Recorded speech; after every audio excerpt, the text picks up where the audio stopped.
World regional geography में आज हम एक कदम और बढ़ते हैं।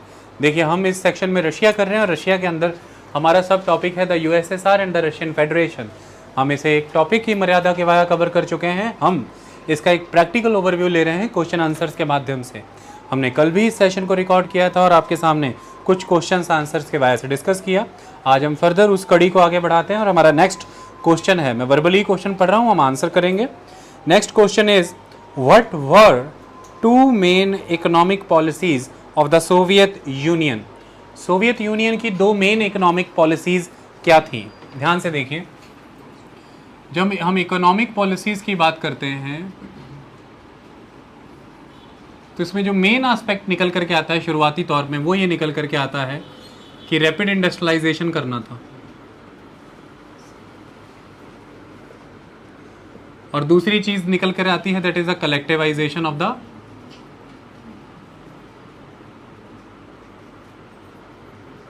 Collectivisation of land. ये मुख्य दो चीजें थी जिनके ऊपर सोवियत यूनियन सिस्टम खड़ा था। लेकिन ये करना कैसे था? 5 ईयर प्लान की नीति अपनानी थी। 5 ईयर प्लान, पंचवर्षीय योजना लेकर के आनी थी। देखिए, एक सोशलिस्ट सोसाइटी में भारत ने भी ये मॉडल अपनाया। जब हम आज़ादी के बाद हमने अपनी इकोनॉमिक पॉलिसी के बारे में विचार किया तो विचार में यही चीज़ निकल करके आई मोहित कि हमें दो फ्रंट पर चलना है। वो क्या? हमें मिक्सचर फॉलो करना है, a blend, a mixture of two, that is the capitalist and socialist. यानी कि हमें कोशिश करनी है कि स्टेट द्वारा चलाए गए तो स्टेट लेड अप्रेंटिसेस भी इस्टेब्लिश हों और प्राइवेट प्लेयर भी इस्टेब्लिश हों। तो हमने प्राइवेट इन्वेस्टमेंट और पब्लिक इन्वेस्टमेंट, गवर्नमेंट इन्वेस्टमेंट यानी कि स्टेट लेड सिस्टम, दोनों का एक ब्लेंड अचीव करना चाहा, एक मिक्सचर। इसलिए हमारी मिक्स्ड इकोनॉमी फॉर्मेट था। दुनिया भर में जो भी सोशलिस्ट सोसाइटी रहती हैं वो कोशिश करती हैं कि वो प्लान्ड डेवलपमेंट करें। इसे हम कहते हैं प्लान्ड डेवलपमेंट। तो प्लान्ड डेवलपमेंट, 5 ईयर प्लानिंग, इसमें क्या होता है कि जो पूरी कंट्री रहती है, प्लान्ड डेवलपमेंट की खासियत ये रहती है कि जब आपको रैपिड लेवल पर डेवलपमेंट अचीव करनी है और वो भी मल्टी सेक्टोरल ग्रोथ लेनी है, यानी कि आपको जल्दी भी चाहिए विकास और कई सारे क्षेत्रों में एक साथ चाहिए साइमल्टेनियसली, तो ये देखना बहुत ज़रूरी होता है कि आपके पास अलग अलग रिसोर्सेज कितने अवेलेबल हैं, so that assessment of the resources is required. तो प्लान्ड डेवलपमेंट में, प्लानिंग के बाद जब डेवलपमेंट हम करते हैं तो नेशन के पास जो रिसोर्सेज हैं वो असेसमेंट बेटर होती है कि हमारे डिस्पेंस में ये सारे रिसोर्सेज हैं। पहला तो रिसोर्स प्लानिंग बेटर होती है, बेटर रिसोर्स प्लानिंग होती है। फिर उसके बाद हमें ये क्लियर होता है कि हम एक्चुअली में जब ये रिसोर्स अपने डिस्पेंस में रखेंगे, हमारे पास इतने रिसोर्सेज हैं, इतने संसाधन हैं, तो हमारे पास कैपेसिटी टू इन्वेस्ट कितना है, मतलब एलोकेशन की कैपेसिटी कितनी है। एलोकेशन मतलब आप सीधा लगा लीजिए कि कितना पैसा खर्चने का दम है। जब मैं अपनी सारी एफडीयाँ, सारी आरडीयाँ, सारी जगह पे जांच के देख लूँगा तो पता चल जाएगा कि मेरे पास कुल इतना धन है, इतने रिसोर्सेज हैं। फिर ये पता लग जाएगा कि मैं इतना एलोकेट करने की कैपेसिटी रखता हूँ, इन्वेस्ट करने की कैपेसिटी रखता हूँ। ओके, सो पहले ओवरऑल कंट्री लेवल पर रिसोर्सेज का असेसमेंट कर सकते हैं आप। दूसरा, आप एलोकेशन उसके अकॉर्डिंग कर सकते हैं। और तीसरी सबसे इम्पॉर्टेंट चीज़ है, एलोकेशन को आप डाइवर्स बना सकते हैं, यानी कि आप एक ही समय में किसी एक चीज़ के विकास की बजाय मल्टीपल सेक्टर्स में इन्वेस्ट कर सकते हैं। Okay, so diverse range of allocation होता है। क्लियर? तो इसका मतलब ये है कि आप सेम टाइम पर ही एग्रीकल्चर में, आप सेम टाइम पर ही इंडस्ट्री में, आप सेम टाइम पर ही ट्रांसपोर्ट एंड कम्युनिकेशन में, इन सब में इन्वेस्ट कर सकते हैं। और भी कई सेक्टर हैं। आप हेल्थ, यानी कि आप सीधा लिखिए सोशल सेक्टर, और अगला एनवायरनमेंट। तो आप इन सब पे इन्वेस्टमेंट कर सकते हैं एक साथ ही। तो इसकी वजह से आप डाइवर्स रेंज में एलोकेशन कर सकते हैं। ये इसलिए हो सकता है जब आपको रिसोर्सेज क्लियर हो जाए कि आपके पास कितने हैं और इन्वेस्टमेंट की नीड क्या है, आप कितना एलोकेशन के पास एलोकेशन करने के लिए कितना फ़ंड है। डाइवर्स रेंज एलोकेशन के तहत आप जब सब में एक बार में ही इन्वेस्टमेंट कर रहे हैं तो प्लानिंग का फ़ायदा ये हो जाता है कि आप प्रायोरिटाइजेशन कर सकते हैं। सो प्रायोरिटाइजेशन होता है इसमें। प्रायोरिटाइजेशन मतलब आप करेंगे तो सभी में एक बार निवेश, लेकिन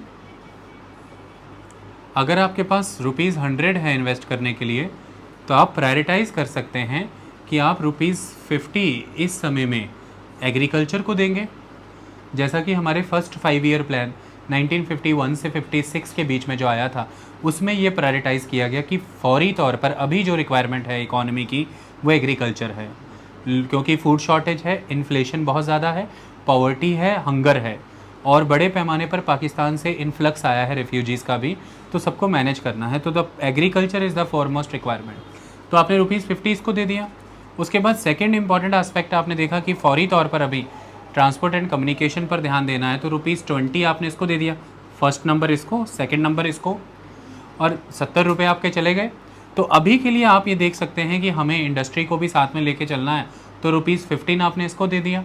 अब बचे आपके पास ₹5, तो ₹5 आपने अभी सोशल को दे दिया, यानी कि स्कूल, कॉलेज, हॉस्पिटल्स को। तो आपने सबको एक साथ में ही डेवलप किया, लेकिन किसी को बहुत बड़े स्केल पर किया, किसी को कम स्केल पर निगलेक्ट कोई भी नहीं हुआ।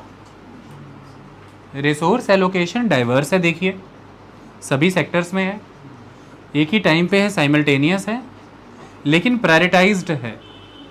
जैसे ही 5 वर्ष के तहत ये लगेगा कि इनफ इन्वेस्टमेंट अब एग्रीकल्चर में है, अब ये दरमियानी इन्वेस्टमेंट के साथ भी सक्सीड कर जाएगा, ये शिफ्ट ही हो जाएगा कि ये ₹15 वाला सीधे फर्स्ट रैंक पे आ जाएगा। तो सेकंड 5 ईयर प्लान 1956 ऑनवर्ड्स, यानी कि फर्स्ट इंडस्ट्रियल पॉलिसी 1956 की फर्स्ट इंडस्ट्रियल पॉलिसी थी, उसमें आपने क्या किया, अब ₹50 to the heavy and the basic industry. अब heavy and basic industry first rank पे आ गया और खिसक के एग्रीकल्चर थर्ड रैंक पे चला गया। तो अब एग्रीकल्चर को ₹15 और इंडस्ट्री को ₹50। ना एग्रीकल्चर अभी छोड़ा है ना तब इंडस्ट्री छोड़ा था, तब एग्रीकल्चर प्रायोरिटी था, आज इंडस्ट्री प्रायोरिटी है। तो 5 ईयर प्लानिंग यानी कि प्लान डेवलपमेंट कोई 4 ईयर कर रहा है, कोई 6 ईयर, कोई 5 ईयर, इस तरह से कुछ फ़ायदे देती है। भारत ने भी अपनाई और तमाम जहाँ पर सोशलिस्ट पॉलिसी को माना जाता है वो मुल्क इसे अपनाते हैं। कई सारे बेनिफिट होते हैं इसके, और ये तब ज़्यादा कामयाब रहती है जब इकोनॉमी में डेवलपमेंट के लिए एक मेन प्लेयर पब्लिक प्लेयर है, यानी कि गवर्नमेंट, स्टेट। तो सभी राज्यों के हर स्तर पर जितने भी रिसोर्सेज हैं वो एक पूल में जाके पूल इन हो जाते हैं, एक जगह इकट्ठे करा दिए जाते हैं, जिसे हम रिसोर्स कलेक्शन कहते हैं। सभी कंट्रीब्यूट करते हैं। तो ये देखा जाता है कि समस्त देश एक दिशा में बढ़ना चाहिए और क्षेत्रीय स्तर पर जो डाइवर्स रिक्वायरमेंट है वो भी फुलफिल होनी चाहिए। तो ये 2 चीज़ों को ध्यान में रख करके किया जाता है कि ओवरऑल देश किस दिशा में ले जाना है हमें, और फौरी तौर पर अभी लोगों की क्षेत्रीय स्तर पर क्या ज़रूरतें हैं। तो लॉन्ग टर्म और शॉर्ट टर्म नीड्स इसके वाया सर्व होती हैं, ये इंपॉर्टेंट है। नेशनल यूनिफॉर्म गोल और डाइवर्स स्टेट लेवल डिमांड्स इसके वाया सक्सेसफुल हो जाती हैं। तो बहुत सारे पर्पसेस को प्लानिंग सर्व करती है। तो इसलिए रशिया ने बीइंग अ सोशलिस्ट स्टेट एक प्लान डेवलपमेंट मॉडल उस समय में अपनाया था, 5 ईयर प्लानिंग सिस्टम अपनाया था।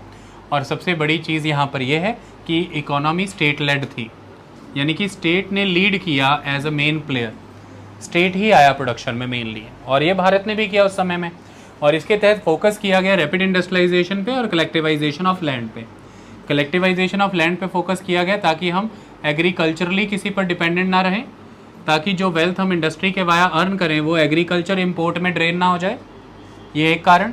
और दूसरा कारण हमारी सॉवरेनिटी कॉम्प्रोमाइज़ ना हो जाए।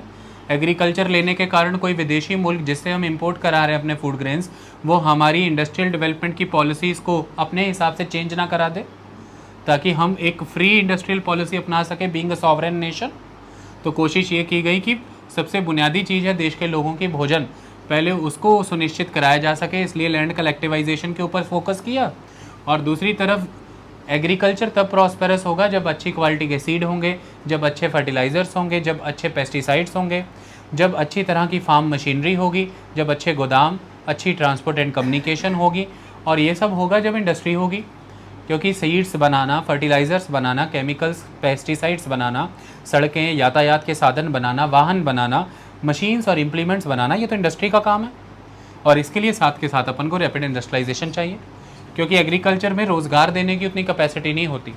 फिर भी अगर ज़्यादा लोग एग्रीकल्चर पे ही एग्रीकल्चरली डिपेंड होते हैं एम्प्लॉयमेंट के लिए, तो इसका मतलब सोसाइटी में रेमुनरेशन उतना नहीं है, परचेजिंग पावर नहीं है, इनकम नहीं है। ज़्यादा रोज़गार देने की क्षमता होती है मैन्युफैक्चरिंग में, इंडस्ट्री सेक्टर में।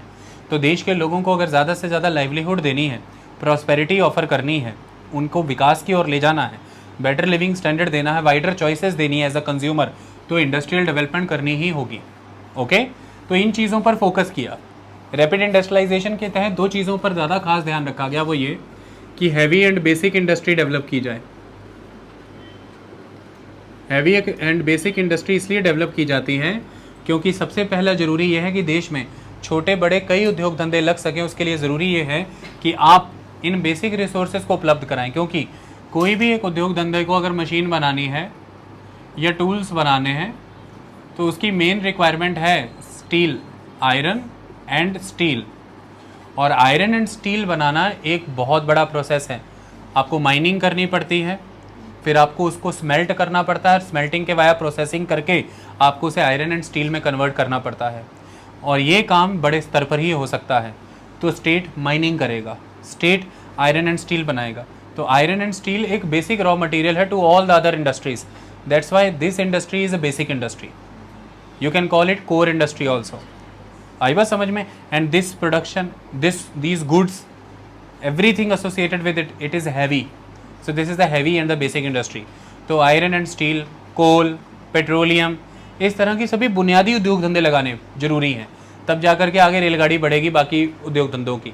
तो इस पर ज़्यादा फोकस किया गया और ये सब तब कामयाब होगा जब साथ में ट्रांसपोर्ट एंड कम्युनिकेशन भी होगा। तो ट्रांसपोर्ट एंड कम्युनिकेशन पे भी साथ ही फोकस किया। और ये आगे तब बढ़ पाएगा जब एनर्जी होगी। तो एनर्जी यानी कि पेट्रोकेमिकल, पावर, इलेक्ट्रिसिटी, इन सब पर भी ध्यान दिया गया।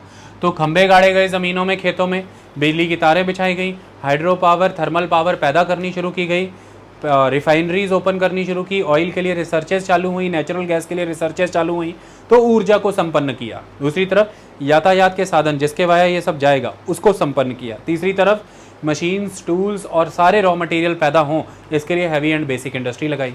तो इन चीज़ों पर फोकस होता है किसी भी एक शुरुआती मुल्क का, जो मुल्क इंडस्ट्रियलाइज होना चाहता है। ये उनका भी फोकस था और ये भारत का भी फोकस रहा था आज़ादी के बाद। ओके, और इसमें इन्वेस्टमेंट बहुत ज़्यादा चाहिए होती है। इन सब इंडस्ट्रीज़ में इन्वेस्टमेंट बहुत ज़्यादा लगती है। इसमें रिटर्न्स उतने हाई नहीं होते, रिटर्न ऑन इन्वेस्टमेंट इतना ज़्यादा नहीं होता। रिटर्न्स आते भी बहुत देर के बाद है, जेस्टेशन पीरियड ज़्यादा होता है। इन्वेस्टमेंट कब की और रिटर्न कब आए, इसके समय के गैप को जेस्टेशन पीरियड कहते हैं। जेस्टेशन पीरियड बहुत ज़्यादा होता है। ये बहुत ही कॉम्प्लेक्स ऑपरेशंस होते हैं, इसके लिए मैनेजरियल कैपेबिलिटी बहुत हाई चाहिए। ये सारी चीज़ों की कैपेसिटी ऐसा माना गया कि प्राइवेट प्लेयर के पास नहीं होगी, तो स्टेट ही को ये करना है, राज्य ही को ये करना है। ओके, तो इस तरह से इकोनॉमिक पॉलिसी के तहत rapid industrialisation, collectivisation of land पर फोकस किया गया। और इसके लिए मेन जो स्ट्रेटजी अपनाई गई, 5 ईयर प्लानिंग अपनाई गई, और जो मेन प्लेयर निकला वो स्टेट निकला। तो it was a state lead economic model. Commanding Heights state को दी गई थी। ये सोशलिस्ट पैटर्न ऑफ इकोनॉमी था। तो प्लानिंग तकरीबन सेंट्रलाइज्ड होती थी। गुड्स क्या प्रोड्यूस करनी है स्टेट डिसाइड करता था, किस अमाउंट में कहाँ बेचनी है, किस कीमत पर बेचनी है, ये स्टेट डिसाइड करता था। स्टेट ही मेन प्लेयर था। ये सारी चीज़ें उस समय में हुई। ओके, इसके बाद इसमें परिवर्तन आया और 1985 में मिखाइल गोर्बाचेव के समय में इसमें एक चेंज किया। और वो चेंज को हम क्या कह के पुकारते हैं? पेरेस्ट्रॉइका। क्या कह के पुकारते हैं? पेरेस्ट्रॉइका। और उस पेरेस्ट्रॉइका का मतलब क्या है? Economic restructuring.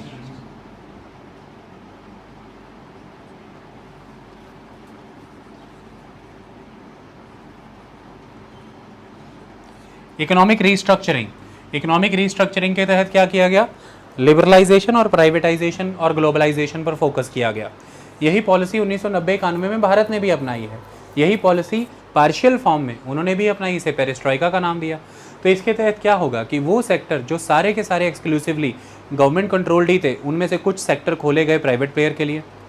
वो कंपनियां जो एक्सक्लूसिवली गवर्नमेंट ही की थी, उनमें शेयर दिया गया प्राइवेट प्लेयर को भी। वो जिनमें ग्लोबली प्राइवेट कंपनी ही डील कर सकती थी, उनमें शेयर दिया गया कि प्राइवेट प्लेयर भी कर सकता है। वो जिसमें कि कोई निवेशक बाहर से अलाउड नहीं था विदेशों से, उसको भी अनुमति आने लगी। तो धीरे धीरे अपनी इकोनॉमी को ग्लोबली इंटीग्रेट करने की कोशिश की गई। धीरे धीरे अपनी इंडस्ट्री में इनोवेशन, इन्वेस्टमेंट इंड्यूस करने के लिए, लेबर पार्टिसिपेशन रेट को बढ़ाने के लिए और एम्प्लॉयमेंट जनरेट करने के लिए, डाइवर्स रेंज ऑफ प्रोडक्ट बढ़ाने के लिए प्राइवेट प्लेयर को इंड्यूस करना शुरू किया। कैपिटलिज्म आना शुरू हुआ। तो प्राइवेट पैसा निवेश होना मने कैपिटलिज्म आना शुरू हुआ। सोशलिज्म धीरे धीरे खिसकता चला गया। तो पेरेस्ट्रॉइका के समय में ये चीज़ें की गई ताकि गिरती हुई अर्थव्यवस्था, ऑब्सोलीट पड़ चुकी इंडस्ट्रीज़ जो कि चेंजिंग वर्ल्ड के साथ अब जुड़ नहीं पा रही। रशिया का ये मानना था और विश्व भर का ये मानना होता है एक समय में कि ग्लोबली वर्ल्ड बहुत तेज़ी से चेंज हो रहा है, रिक्वायरमेंट्स बदल रही हैं, लोगों की मांगें बदल रही हैं, कंज्यूमर चेंज हो रहा है और इसके लिए आज की न्यू एज इंडस्ट्रीज़ हमें लगानी पड़ेंगी। हमारे इंडस्ट्रियल सेटअप ऑब्सोलीट पड़ चुके हैं और उसमें जो हमारी मास्टरी थी स्टेट की, वो नॉलेज, वो इनोवेशंस, वो स्टाफ भी ऑब्सोलीट हो गया है। नई इन्वेस्टमेंट भी चाहिए, नए स्टाफ की भी रिक्वायरमेंट है, नया स्किल सेट चाहिए और नए तरह की मैनेजरियल कैपेबिलिटीज़ चाहिए। और ऐसा माना जाता है कि private player globally up to dated रहता है, वो ये सब चीज़ें ला सकता है और इसलिए अर्थव्यवस्था पूरी तरह से गिर ना जाए रशिया की, रशिया ने समय रहते इसके प्रबंध किए और ग्लोबल इंटीग्रेशन के लिए, बदलते हुए समाज, बदलते हुए उद्योग धंधों को अपने देश में स्थापित करने के लिए उसने उन मास्टर्स को बुलाया, यानी कि ग्लोबली प्राइवेट प्लेयर जो कॉम्पिटिटिव थे उनको निमंत्रण दिया और अपनी अर्थव्यवस्था को थोड़ा थोड़ा खोलना शुरू किया। आई बात समझ में? तो इसलिए फिर वहाँ पर परिवर्तन आ पाए। क्लियर?